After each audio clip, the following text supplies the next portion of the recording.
एक छोटा सा शहर था, धौलपुर। यहाँ एक पुराना टूटा फूटा मकान था जिसे लोग महावर हवेली कहते थे।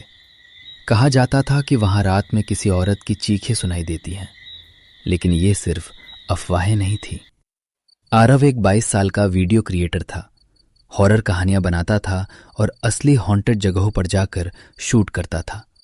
एक दिन उसे एक अनजान ईमेल आया, अगर असली डर देखना है तो महावर हवेली जाओ, तहखाने में सच्चाई दबाई है।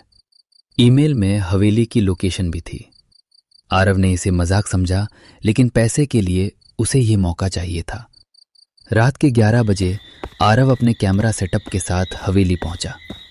हवेली के गेट पर ही उसे अजीब ठंड महसूस हुई। ठंड ऐसी मानो किसी ने गर्दन पर बर्फ छुआ दी हो। मकान अंदर से बिल्कुल शांत था, बहुत ही शांत। दीवारों पर पुराने खून जैसे धब्बे, टूटी खिड़कियां और हवा के झोंके में बजने वाली जंग लगी खड़खड़ाहट। जैसे ही वो अंदर गया, कैमरा अपने आप रिकॉर्डिंग शुरू हो गया। आरव ने सोचा शायद बटन गलती से दब गया। हॉल में पहुंचते ही उसे पीछे से कदमों की आवाज आई।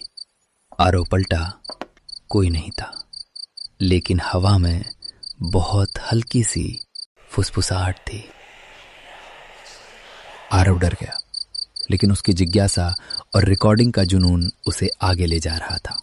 हवेली के बीचों बीच एक काला लकड़ी का दरवाजा था, तहखाने का। उस पर पुराने कील गड़े थे, जैसे किसी ने उसे बंद रखने की कोशिश की हो। दरवाजे पर हाथ रखते ही उसे लगा किसी ने अंदर से दरवाजा धक्का दिया हो। उसने साइट की फुटेज चेक की। कैमरा रिकॉर्ड कर रहा था, लेकिन फुटेज में दिखाई दे रहा था कि कोई छाया दरवाजे के पीछे खड़ी है, जबकि असल में वहां कुछ नहीं था। आरव ने पूरा साहस जुटाया और दरवाजा खोल दिया। सामने बहुत लंबी अंधेरी सीढ़ियां थीं, इतनी अंधेरी कि टॉर्च की रोशनी भी नीचे तक नहीं पहुंच रही थी। नीचे से किसी महिला की सूखी टूटी आवाज आई। आरव के पूरे शरीर में सिहरन दौड़ गई, लेकिन वीडियो के लिए उसने नीचे उतरना शुरू किया। तहखाने में पहुंचते ही उसे दीवारों पर बहुत पुराने खरोच दिखे, जैसे किसी ने नाखूनों से बाहर निकलने की कोशिश की हो। फर्श पर टूटा हुआ दर्पण और एक लाल साड़ी पड़ी थी। अचानक पीछे से दरवाजा धड़ाम से बंद हो गया। आरव भागकर दरवाजे पर गया। दरवाजा बाहर से बंद हो चुका था। फिर वही आवाज आई।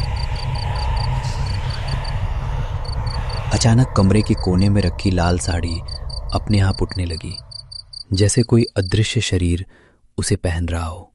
साड़ी हवा में लटकने लगी और उसके अंदर एक महिला का चेहरा बनना शुरू हुआ। सिर्फ काली आंखें, बिना पुतलियों के, और कानों तक फटी हुई मुस्कान। महिला बोली, उन्हें मत छोड़ना, जैसे उन्होंने मुझे नहीं छोड़ा। आरव चीख कर पीछे भागा। उसकी टॉर्च गिर गई और अंधेरे में सिर्फ उसके धड़कनों की आवाज सुनाई दे रही थी। अचानक आरव का कैमरा खुद ब खुद चालू होकर एक पुरानी रिकॉर्डिंग दिखाता है, 20 साल पुरानी। वीडियो में दिखता है कि 4 आदमी एक औरत को तहखाने में घसीट रहे हैं। वो चिल्ला रही है, हाथ जोड़ रही है, लेकिन वे उसे अंदर बंद कर देते हैं। औरत मर जाती है, लेकिन उसका दर्द, उसकी चीखें उसी तहखाने में कैद हो जाती हैं। वो औरत वही लाल साड़ी वाली आत्मा थी। अचानक तहखाने की दीवारों पर खून बहने लगा। आरव को किसी ने पीछे से पकड़ लिया, ठंडी बर्फ जैसी पकड़। वही आवाज। कमरे का तापमान गिरने लगा। साड़ी हवा में तेजी से घूमती हुई आरव की तरफ बढ़ी।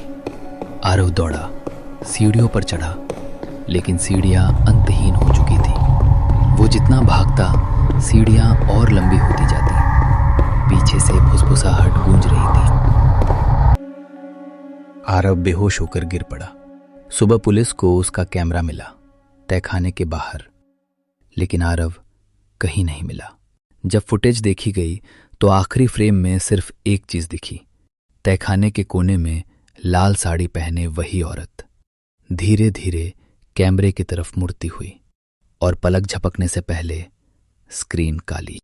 2 दिन बाद आरव की ही आवाज में एक ईमेल आया, उसी ईमेल आईडी पर जिससे पहले लोकेशन भेजी गई थी। अगला मेरा वीडियो मैं खुद शूट करूंगा, महावर हवेली में आपका इंतजार करूंगा।